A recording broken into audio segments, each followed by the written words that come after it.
Good morning, student. BSc third year mathematics paper first abstract algebra unit number 4 में हम चल रहे हैं वेक्टर सब स्पेस सदिश उपसमष्टि। देखिए स्टूडेंट, सदिश उपसमष्टि क्या होता है, वेक्टर सब स्पेस क्या होता है। माना V plus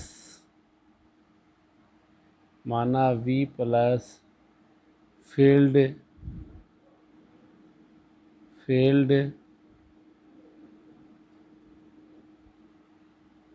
F plus dot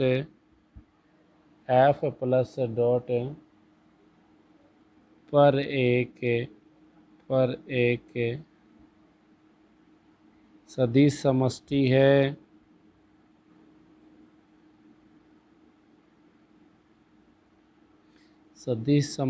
है तथा W सबसेट ऑफ V है, W नॉट इक्वल 5 है। तो W V की सदिश उपसमष्टि कहलाता है,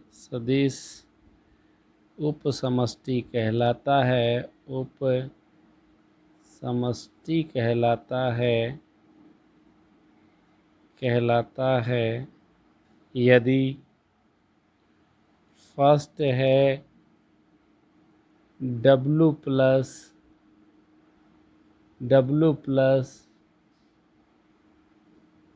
V प्लस का उपग्रुप हो,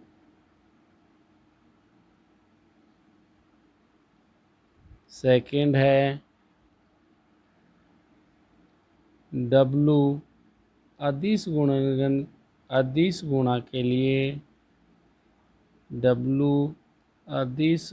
के लिए सवर्त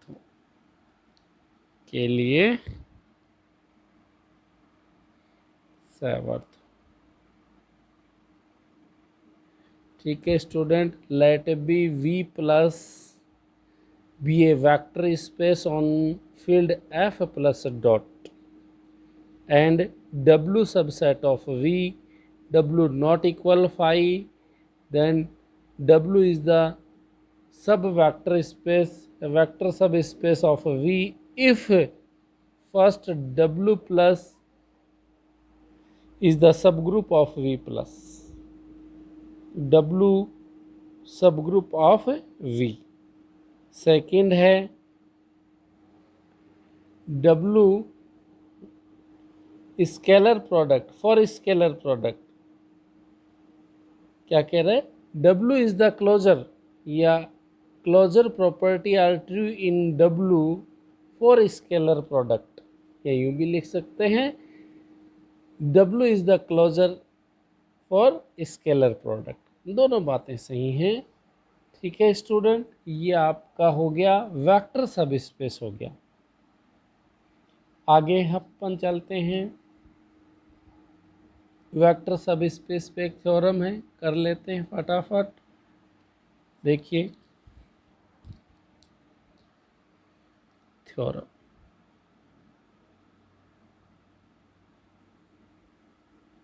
सेकंड, किसी सदिश समष्टि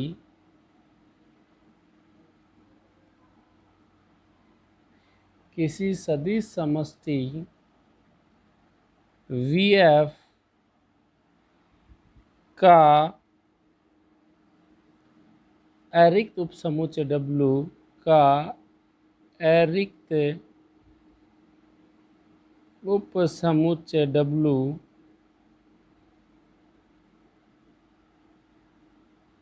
V की उपसमष्टि हो,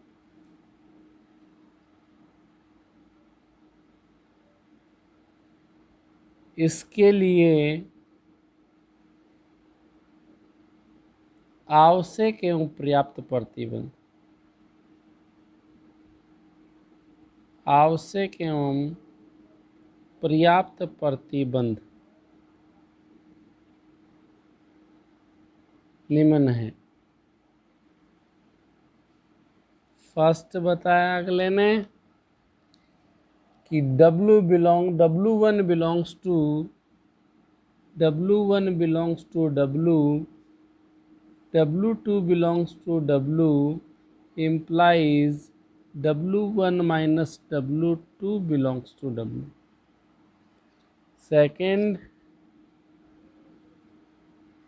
alpha belongs to F. W belongs to W. W vector space है, तो ये स्मॉल w है वेक्टर स्पेस का एलिमेंट है, अल्फा है वो फील्ड का एलिमेंट है, अल्फा स्केलर वैल्यू है और W वो वेक्टर वैल्यू है, तो implies alpha dot W belongs to W। Proof आता है इसमें, देखें आप प्रूफ क्या होगा स्टूडेंट, देखिए प्रूफ होगा सबसे पहले, देखिए क्या कहा है अगले ने, the necessary and sufficient condition for non empty subset W of A vector space VF।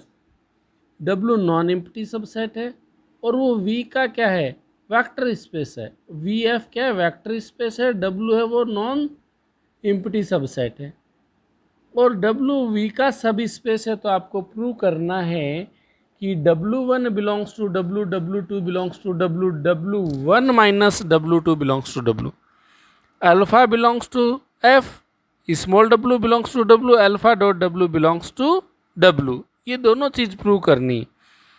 अगले ने नेसेसरी और सफिशिएंट कंडीशन बताई है स्टूडेंट, तो पहले अपन नेसेसरी कंडीशन लेके चलेंगे, प्रूव करेंगे, फिर सफिशिएंट कंडीशन। कहने का मतलब पहले अपन W को V का वेक्टर सब स्पेस लेके चलेंगे, दोनों चीज़ प्रूव करेंगे, फिर ये दोनों चीज़ लेके चलेंगे, W को V का वेक्टर सब स्पेस दिखाएंगे।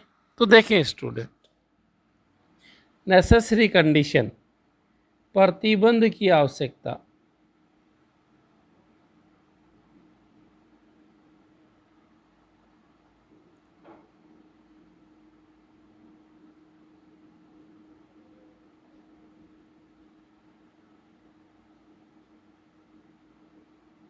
माना WF VF की उपसमष्टि है, let be WF is the vector subspace of VF। Now we prove both condition first and second. ठीक है, आप लिख देंगे। अब देखें, अपन ने लेट किया W है वो VF का वेक्टर सब स्पेस है, तो स्टूडेंट वेक्टर सब स्पेस की डेफिनेशन अपन काम में लेंगे। वेक्टर सब स्पेस की डेफिनेशन क्या होती है कि प्लस के लिए क्या हो, आबेलियन ग्रुप हो, डॉट के लिए क्लोजर हो, ये दोनों चीज़ फुलफिल होती है।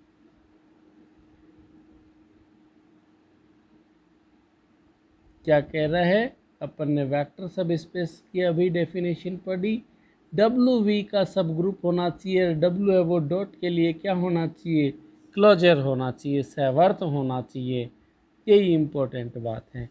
तो देखिए स्टूडेंट, उपसमष्टि की परिभाषा से, by definition of vector subspace, उपसमष्टि की परिभाषा से,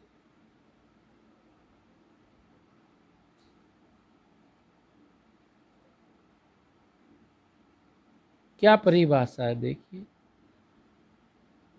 W1 W2 belongs to capital W implies W1 W में बिलोंग करता है, तो -W2 भी बिलोंग करेगा W में, क्योंकि W V का सब स्पेस है, तो W है वो V का सब ग्रुप भी है।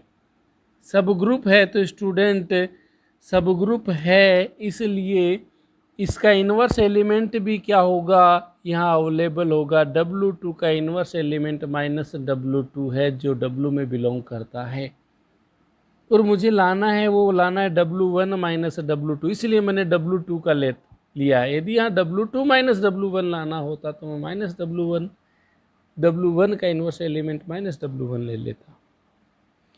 तो यहाँ बात आती है मेरे पास कि क्या आया स्टूडेंट, देखिए आप,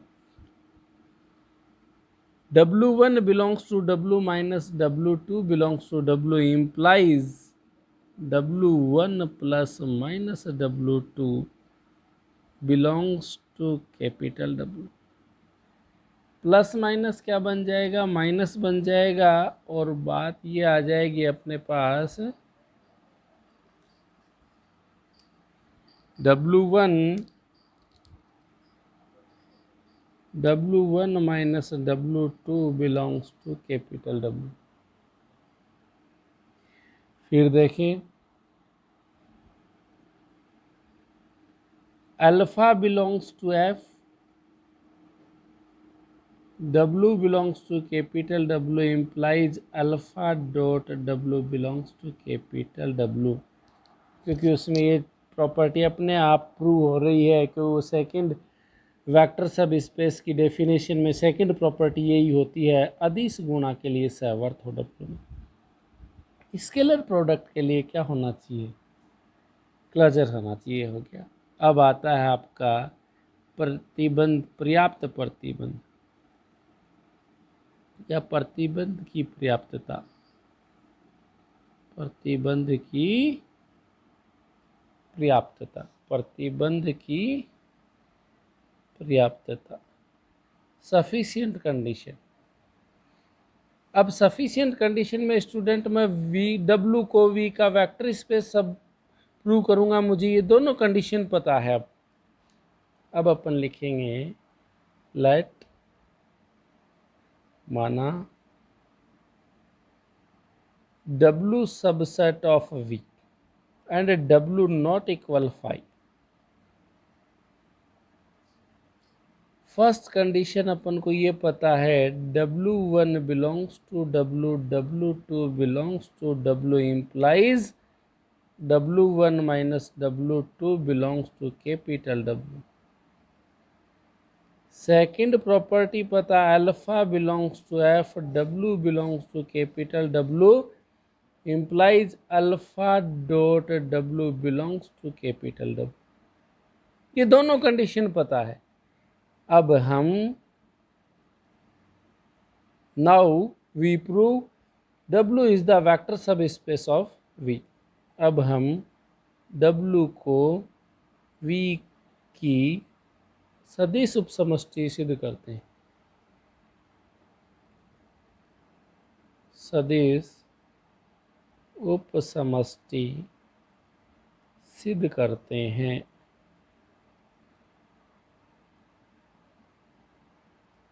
ठीक है, हम देखें। सबसे पहले स्टूडेंट अपन को क्या करना है, देखें। सबसे पहले मुझे W को नॉट इक्वल 5 दिखाना है। नॉट इक्वल 5 दिखाते हैं, वहाँ अपन उसमें कम से कम एक एलिमेंट एग्जिस्ट कराते हैं, आइडेंटिटी एलिमेंट वहाँ पे अपन एग्जिस्ट करा देते हैं जनरली। तो देखिए W1 belongs to capital W है और W2 belongs to capital W। तो इस W2 की जगह भी मैं W1 ले लूँ, यहाँ अपने प्रॉपर्टी आ रही है W1 minus W2 belongs to W, मुझे पता है। तो मैं अब यहाँ मुझे आइडेंटिटी एलिमेंट दिखाना है, तो मेरा 0 आएगा प्लस के लिए, ठीक है। तो यहाँ मैं W2 की जगह W1 दिखाऊंगा तो कैसे आएगा, W1 belongs to W, W1 belongs to W implies W1 minus W1 belongs to W, W1 minus W1 दोनों वेक्टर के एलिमेंट है तो वेक्टर का ही जीरो आएगा, माइनस होगा, वो W में होगा।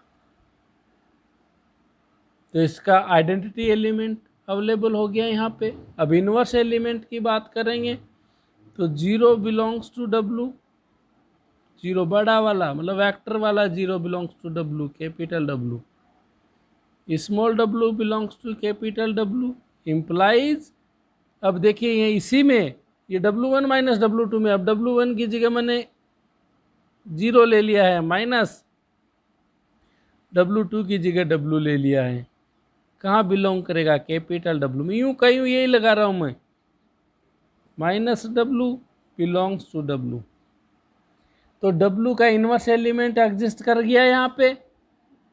ठीक है स्टूडेंट, आगे चलते हैं।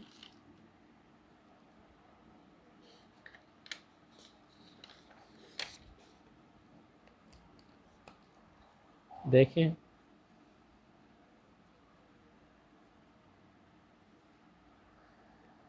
W1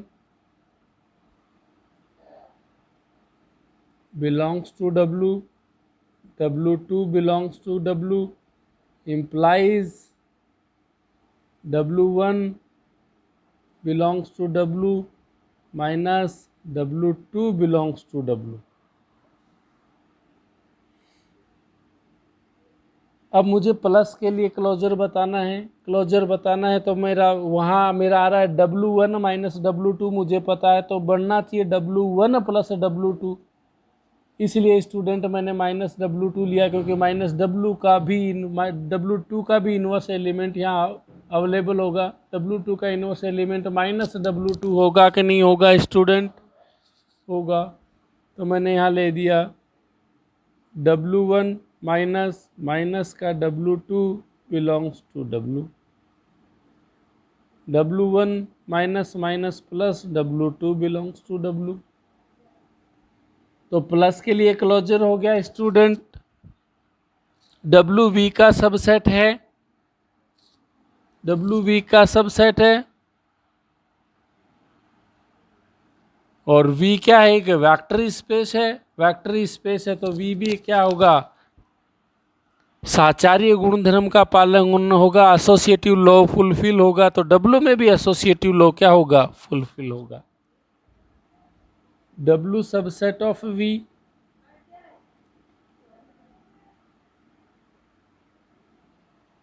अतः हेंस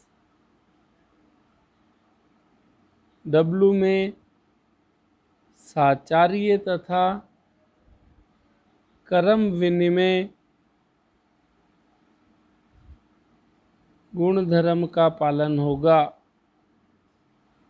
पालन होता है। ठीक है, W V का सबसेट है स्टूडेंट, और V वेक्टर स्पेस है, तो V वेक्टर स्पेस है तो W में भी क्या होगा, वेक्टर स्पेस होगा, तो उसकी V की संक्रिया के लिए W भी क्या हो जाएगा, एक ग्रुप हो जाएगा। तो V में एसोसिएटिव लो होता है, कॉम्यूटेटिव होता है, W भी एसोसिएटिव और कॉम्यूटेटिव होगा फॉर प्लस।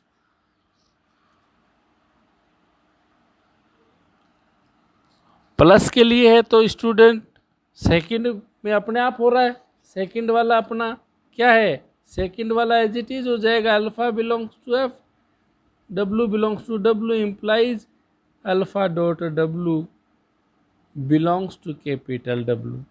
अदिश गुणा के लिए भी सहवर्त हो गया, ये सेकंड हो गया मेरा, तो आप क्या कहेंगे, यहाँ लिखेंगे 10, W is the subset of V, then associative and commutative law are true in W.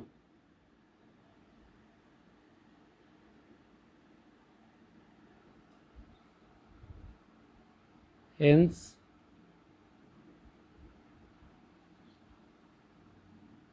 WF, अतः WF वी एफ की उपसमष्टि है। Hence W F is the vector subspace of V F. Thank you student. इसके आगे की theorem next करेंगे अपन। Have a nice day.